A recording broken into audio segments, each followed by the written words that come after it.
Olá, tudo bem? Está começando o programa Em Destaque aqui na tela da TV Sim e da Record News. Muito obrigado pela sua audiência e pela sua companhia. Hoje no programa nós vamos falar sobre educação em tempos de pandemia da Covid-19. A Secretaria de Estado da Educação aqui do Espírito Santo teve uma iniciativa pioneira no Brasil. Está transmitindo as aulas pela TV e também pela internet. Isso por meio de uma parceria com a Rede Sim de Comunicação. Esse é o assunto do programa Em Destaque de hoje. Nós já estamos no ar.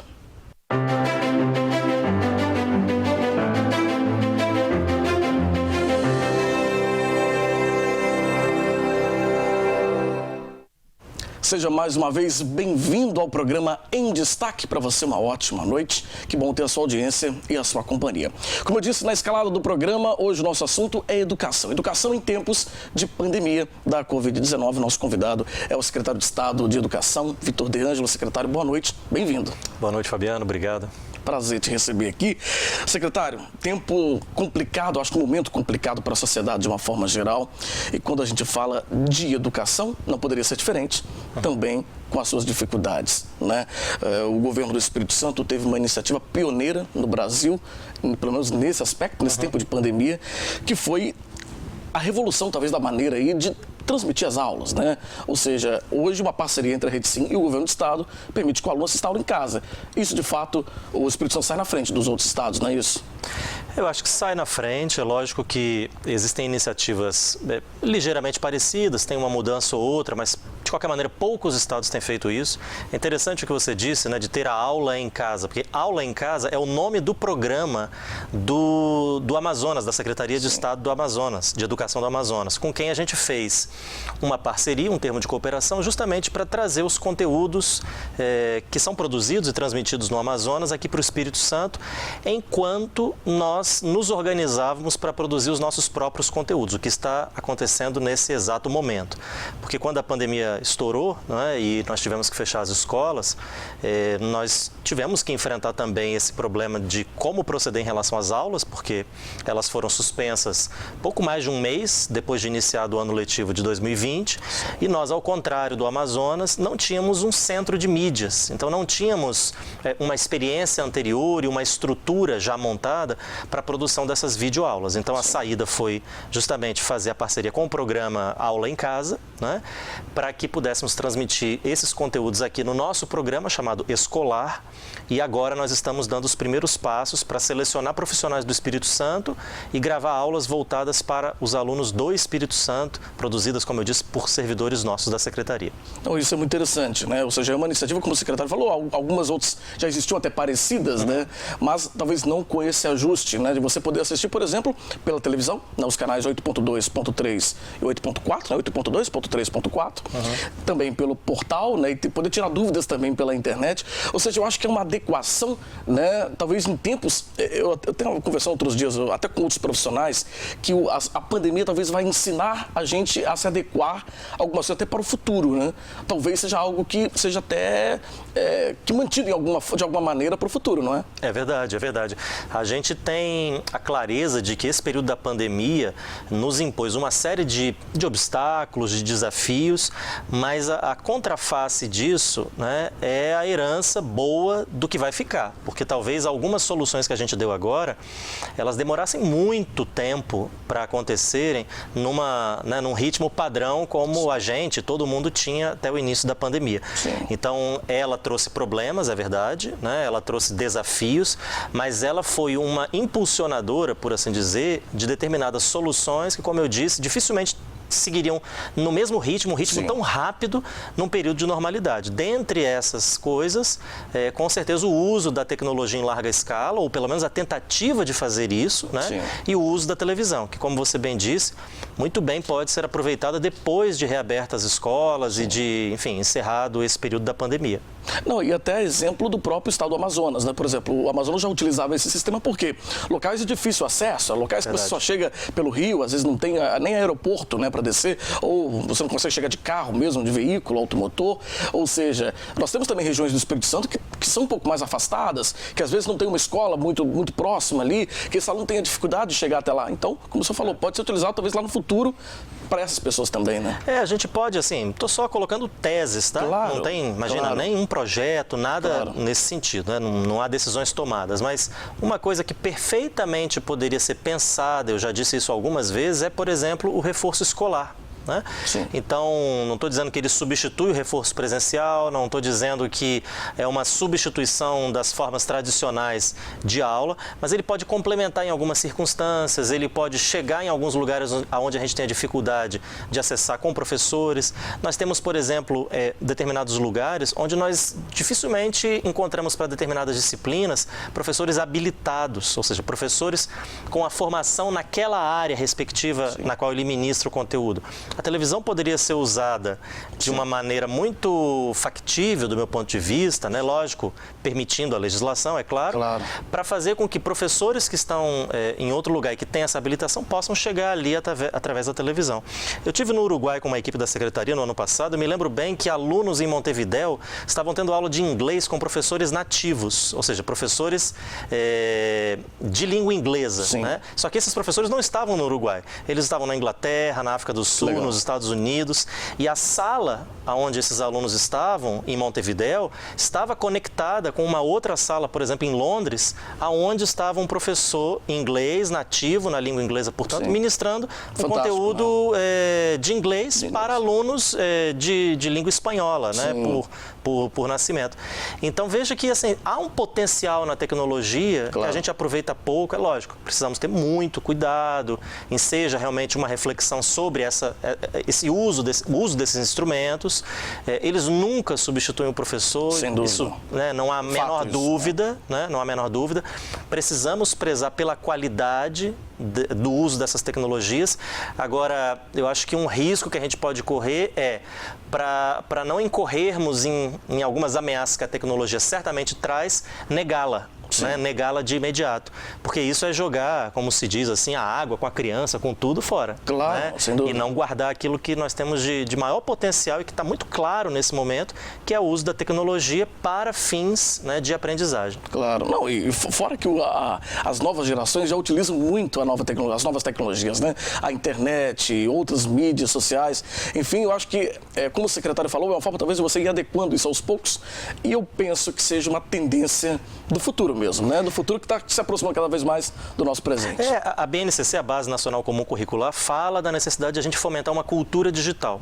Então, a ideia de cultura, para mim, né, eu que sou formado em História e existe toda uma área na História chamada História Cultural, a cultura ela é uma coisa que finca raízes e que ela muda ao longo de um tempo maior, né? Salvo quando nós temos alguns aceleradores do tempo. Por exemplo, uma guerra pode mudar perfeitamente a cultura de uma sociedade, mas em tempos normais, a cultura ela muda muito lentamente. E a cultura digital não é diferente.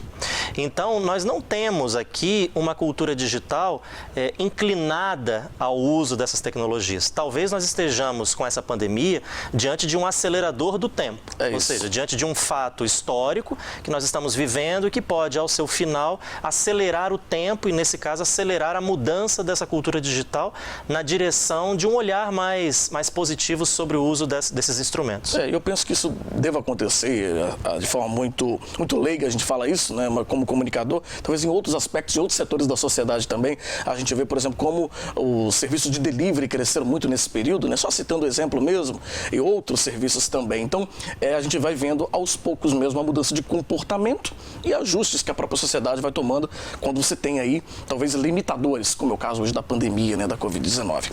Agora, secretário, falando de educação ainda, né? Aqui no estado existe também um aplicativo que as pessoas podem ter essa troca de experiência, tirar dúvidas com os professores. Como que funciona? Vamos explicar um pouquinho melhor como é esse contato, talvez um pouco mais próximo aí com o professor. Na verdade, aqui a gente criou, no mês de março, o programa escolar, né? Então, ele é o programa que visa atender todos os alunos da nossa rede nesse período da pandemia, seja com ações que usam tecnologia ou não. porque a gente entende que a tecnologia acaba, por diversas razões, não chegando a todo mundo, né? Vídeo, por exemplo, a televisão. Por mais longe que ela chegue, ela não chega em todos os lugares e, eventualmente, a família sequer tem uma televisão. Sim. Então, a televisão é uma estratégia, a TV aberta é uma estratégia de massa, né? A impressão de materiais pedagógicos, o uso de livros didáticos é também uma estratégia para cobrir determinadas partes aqui dos nossos alunos que não têm acesso à televisão, por exemplo, por essas razões que eu já mencionei. E junto com a televisão nós temos uma outra estratégia que é o uso do aplicativo de uma plataforma educacional que é a do Google for Education, que coloca em contato aluno e professor. Essa parceria com o Google e o uso desta plataforma já existia há bastante tempo na Secretaria, né?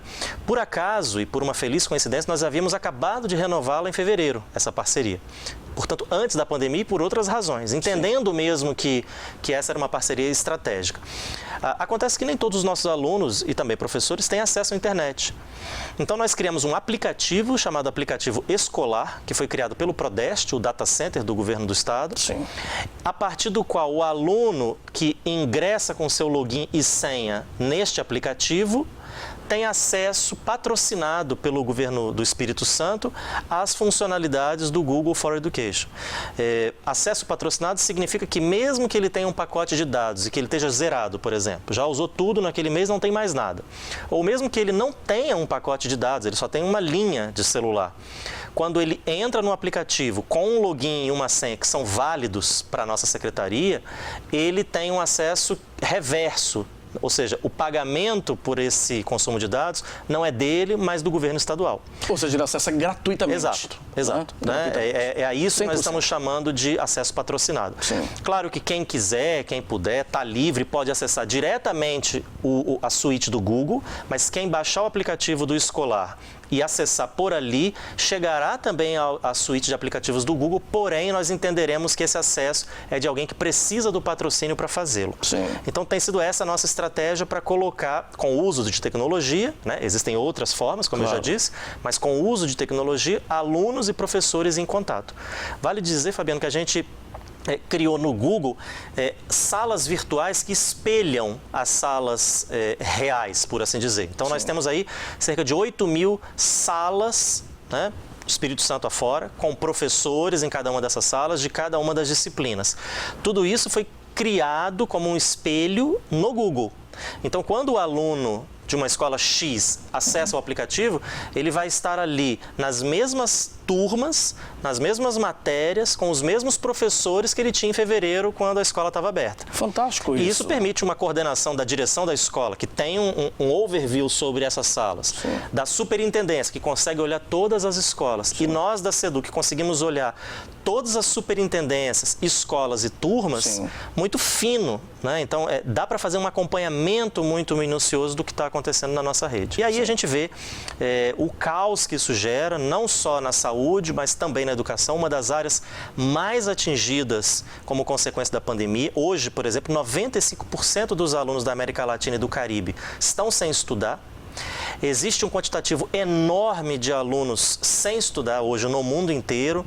Algumas redes começam na Europa a ensaiar uma volta, mas com muitas limitações, e nada indica, como se diz, que nós voltaremos àquela mesma normalidade de fevereiro, rotina, no nosso caso. Ou seja, mesmo essa volta, ela será sobre outras bases, bases essas sobre as quais a gente conhece muito pouco, porque nunca vivemos isso, e também estamos num exercício aqui, em parte de planejamento, em parte de criatividade nesse próprio planejamento, para saber como receber os alunos e demais servidores da educação quando a escola finalmente reabrir. É um momento realmente de incertezas, como diz o secretário. A gente não sabe ainda como vai ser, né? Mas, secretário, a gente vai para um rápido intervalo. Na volta, a gente continua conversando um pouco mais sobre essa nova forma, né, que o Espírito Santo, o governo do Espírito Santo, pioneiramente tem adotado para não deixar os alunos sem aula. Como a gente falou, aulas em casa. O programa escolar adotado pelo governo do Estado, pela Secretaria de Estado da Educação. A gente volta já já com o programa de destaque. Não sai daí.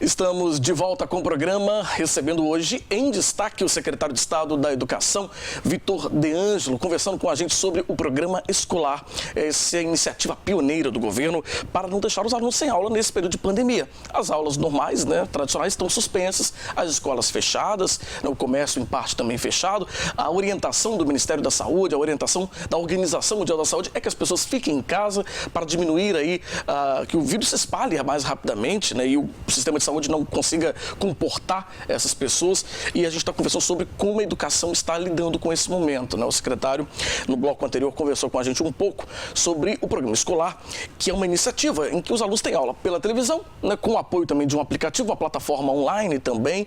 E o secretário, no final, estava dizendo das salas de aula virtuais, dentro do aplicativo em parceria com o Google, não é isso? Isso. Que as pessoas conseguem ter ali, inclusive, um espelho da própria sala, não é isso, secretário? Da sala de aula real. Exato. Então isso deu um bom trabalho, porque para gerar isso, a gente que é leigo, estou falando por mim, não sei se para mim você também tem um conhecimento aprofundado nessa área, mas às vezes eu ficava aflito também com a equipe porque queria a coisa um pouco mais rápida e não compreendia do ponto de vista técnico que aquelas soluções que eu achava que eram simples, elas não eram. Então, por exemplo, para dar acesso ao aplicativo, nós temos que gerar um e-mail do Google para cada professor e cada aluno. Nós estamos falando de 240 mil alunos e 14 mil professores. Então, assim, isso é um trabalho descomunal. Para gerar o espelhamento de 8 mil turmas, também é um trabalho enorme, Depois que nós implementamos o aplicativo, então veio todo o trabalho da equipe de engenharia do Google, Nós temos tido uma interface muito positiva, muito estreita com os profissionais do Google aqui no Brasil, Sim. com a nossa equipe de TI e da área da Sedu Digital, que é uma área de tecnologia da educação, Sim. por exemplo, para criar, como eu disse no bloco anterior, aquelas camadas de acesso. Então, o professor vê a sua sala, mas o diretor e o pedagogo veem todas as salas da sua escola. Sim. O superintendente vê todas as salas de todas as escolas da sua regional e eu, por exemplo, ou alguém da minha equipe, consegue ver todas as superintendências com o que também dali para diante o superintendente consegue enxergar no sistema. Então, esses níveis, essas camadas, elas também não são criadas assim do dia para noite, num estalar de dedos, Claro. E por isso também é que a implementação de um programa como esse requer algumas semanas para que a gente consiga apresentar um relatório de acessos, fazer um monitoramento mais fidedigno do que está acontecendo. Sim. Eu costumo falar que ninguém, isso não é uma confissão aqui a respeito da nossa postura no Espírito Santo, eu estou falando de qualquer um no mundo. Sim. Ninguém se preparou, na educação pelo menos, para o que nós estamos vivendo. Eu acho que nenhuma área, secretário, acho que em todas. Basicamente porque não só ninguém sabia que isso iria acontecer, como não tendo uma pandemia como essa acontecido antes, pelo menos não na nossa geração, a maneira como a gente deveria responder a isso também era desconhecida. Então a gente teve, como se diz, que trocar o pneu com o carro andando. Sim. Isso não significa amadorismo, não significa falta de planejamento. Significa que nós estamos diante de um planejamento que não é o padrão. E, portanto, algumas coisas pela emergência da situação precisam ser implementadas logo, ainda que planejadas, e ainda que planejadas, elas necessitam de um tempo, depois de implementadas, para que a gente continue construindo outras coisas, Por exemplo, esses níveis de acesso. Sim. Num momento de normalidade, a gente teria implementado o programa, todo ele pronto, mas isso requer uns meses de incubação, de planejamento, Claro. que meses para nós aqui foram dias. Sim, foram dias. Eu falo até pela realidade aqui da Rede Sim, até para adequar essa realidade, para transmitir o conteúdo Exato. de educação, no canal 8.2, 8.3, 8.4, foi preciso fazer um ajuste muito rápido. Eu vi nossa equipe técnica aqui correndo para lá e para cá, porque de fato é uma mudança e era algo muito novo até para nós aqui, como empresa de comunicação também. E eu não sei aqui na Rede Sim, mas, por exemplo, na Sedu, diminuiu o número de pessoas para um trabalho que aumentou. Exatamente, a mesma coisa. Porque alguém ficava doente da Covid-19, alguém era do grupo de risco, tinha que ser afastado, Sim. E por mais que você delegasse algum conteúdo de trabalho remoto, ele não era substituível àquilo que a pessoa fazia Sim. presencialmente. Então, quando você faz um balanço disso tudo, o que a gente percebe na Secretaria é que tem um grupo menor, do ponto de vista relativo com o que a gente tinha antes, Sim. e um trabalho exponencialmente maior. Exatamente. Então, assim, digo isso também com muita felicidade e sempre destaco isso, porque se o escolar existe, né? Dentre outras coisas, é pelo comprometimento, pela seriedade, pela dedicação de uma equipe de servidores que, embora mais reduzida para um trabalho maior, não mediu esforços para, do ponto de vista da educação, né, conseguir fazer a gente ter um programa como esse. Lógico, aqui não estou nem citando o esforço do próprio governador e de outros secretários que de maneira, né, adicional ainda foram colaborando para que isso no que lhes dizia respeito, exatamente. Claro, não, sem dúvida alguma. E eu estava conversando com o secretário antes da gente começar o programa, como as avaliações têm sido positivas. Lógico que sempre vão ter, o secretário até citou isso para mim, sempre vão ter aqueles que vão defender o jeito tradicional.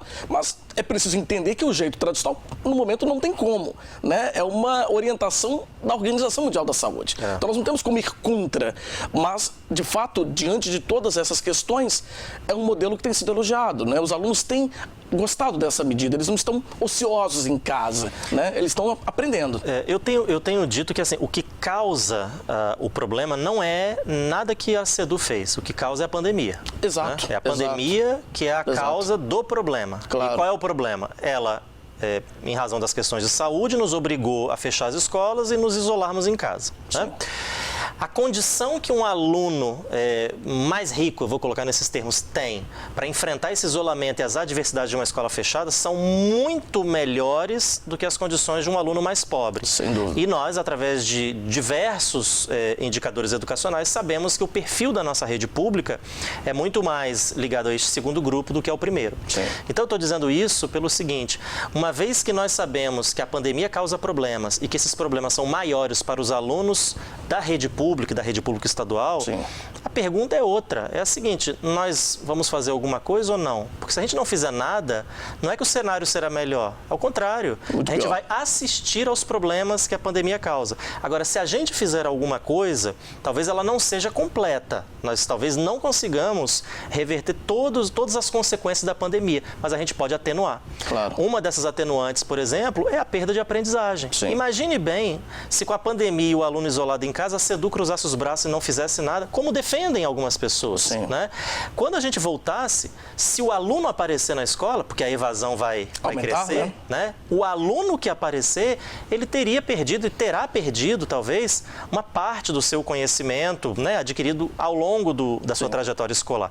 Então, quando a gente implementa um programa como o escolar, com aulas na TV, com a possibilidade de o professor dialogar com o seu aluno, com materiais que não usam de tecnologia para poder chegar literalmente todas as pessoas, o que a gente está garantindo é um vínculo socioafetivo da escola com o aluno, garantindo que o aluno não se sinta abandonado por aquele com quem ele tem mais contato, que são seus colegas e seus professores, sim, e garantindo do ponto de vista do objetivo maior da Secretaria, que é ensinar, que este aprendizado, ele não se perca. Sim. Né? Ele não se perca. Então, esse é o propósito das ações que a gente tem feito nesse período de pandemia. Não, e sem dúvida alguma, a Secretaria de Estado da Educação, o governo do Estado estão de parabéns por essa iniciativa pioneira, porque, de fato, como a gente falou, tem sido já copiada por alguns estados, a gente tem escutado isso aqui de bastidores, né? Outros estados querendo copiar a iniciativa que o governo do Estado teve para também levar isso para os seus estados, né? Porque os alunos querem ter aulas, os alunos estão reclamando, né? Por exemplo, o aplicativo, eu dizia que o Prodeste fez esse aplicativo, né?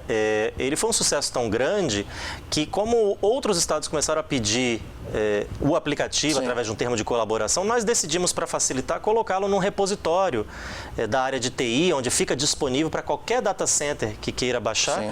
E existem alguns estados no Brasil, Goiás, Paraíba, Rio de Janeiro, Minas, Amapá, que já nos procuraram, né? A Paraíba, mais avançado ainda, num espírito até de colaboração, baixou esse aplicativo, promoveu com a sua própria equipe atualizações e aperfeiçoamentos, sim, que a gente depois incorporou aqui também. Sim. Então veja que a solução que a nossa equipe de TI aqui do Prodeste deu, ela reverberou em vários estados do Brasil, mostrando o sucesso das soluções que a gente adotou aqui. Isso é muito legal. Agora, secretário, mudando um pouquinho, saindo um pouco até do cenário do Estado, vamos falar, nosso tempo está quase acabando, mas fala um pouco do cenário federal, né? O governo federal, por meio do Ministério da Educação, tem insistido em manter o Enem.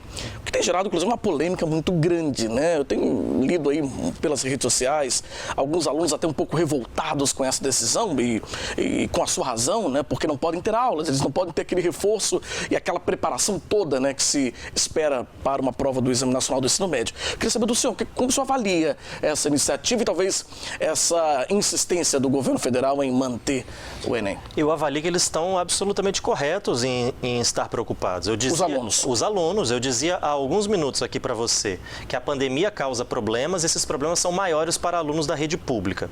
Então você imagine uma autoridade federal que tem a responsabilidade sobre o Enem ignorar tudo isso que está acontecendo e dizer que o Enem ocorrerá em novembro, haja o que houver, né? Passando por cima da realidade que se impõe sobre nós e que, como nós temos conversado aqui, exigiu de cada secretaria, exigiu da nossa, um esforço coletivo e muito grande para dar soluções, justamente com o propósito, primeiro, de não prejudicar os alunos e sua aprendizagem. No caso do Enem, como o seu propósito não é ensinar, mas, na verdade, aferir o que já foi aprendido para dar acesso à universidade, quando existe uma insensibilidade em torno do que está acontecendo e uma postura inflexível sobre a data do exame, o que se está dizendo é o seguinte: vocês possivelmente serão prejudicados, mas essa não parece ser nossa prioridade, né? E a posição nossa, como secretário aqui do Espírito Santo, mas eu digo também por todos os meus colegas secretários estaduais, digo isso porque no âmbito do CONSED, o Conselho Nacional de Secretários, a gente tem conversado muito a esse respeito, né? Porque todos nós estamos muito sensíveis com a realidade dos nossos alunos e temos nos posicionado formalmente pela flexibilização da data de realização do Enem, tentando sensibilizar o Ministério da Educação, formalmente, né, apresentando nossa posição e buscando um diálogo político, né? Não político partidário, mas político no sentido de sensibilizar o ministro a respeito da necessidade de, não é de fixar outra data, né? Mas, como eu tenho dito, pelo menos de deixar a porta aberta para que, se for preciso e se for possível, a gente realize em outro momento, né? Acho que é essa a questão. Isso traria muita tranquilidade para os alunos num momento em que, né, nós já temos muita intranquilidade. Muita, né? As preocupações são inúmeras, né? A gente não precisa de mais uma. Mais uma, né? E você imagina o que deve estar passando na cabeça desses jovens, desses alunos, que já tem toda essa preocupação, né, da família dele, de pegar o vírus, né, de pegar o coronavírus e, enfim, ter alguma morte na família, ainda essa, dele ser obrigado a estudar, porque ele precisa fazer o Enem, ele precisa seguir a carreira dele, mas não tem mecanismos também para isso, né? Porque ele não pode ir à aula, ele não pode fazer um cursinho, enfim, de fato, como o secretário falou, parece um pouco de insensibilidade, talvez aí do Ministério da Educação, né? Lamentavelmente. Bom, secretário, infelizmente o nosso tempo já está chegando ao fim, eu quero te agradecer muito por ter tirado um tempo, vindo conversar com a gente, respeitando todas as regras aqui, a gente sempre gosta de falar disso, o secretário está a mais de 2 metros de mim, a gente não se cumprimentou com as mãos, só tiramos as máscaras para poder iniciar a gravação do programa e assim a gente tem mantido, né, feito isso com todos os nossos convidados, porque a gente precisa levar essa informação aos nossos telespectadores, mas claro, levar com responsabilidade. Secretário, muito obrigado, tá? Eu que agradeço. Obrigado, uma boa noite para você. A você de casa, muito obrigado pela audiência e pela companhia. A gente se vê de segunda a sexta, às 8h30 da noite na Record News e às 9h30 da noite na TV Sim. Até o nosso próximo encontro. Tchau.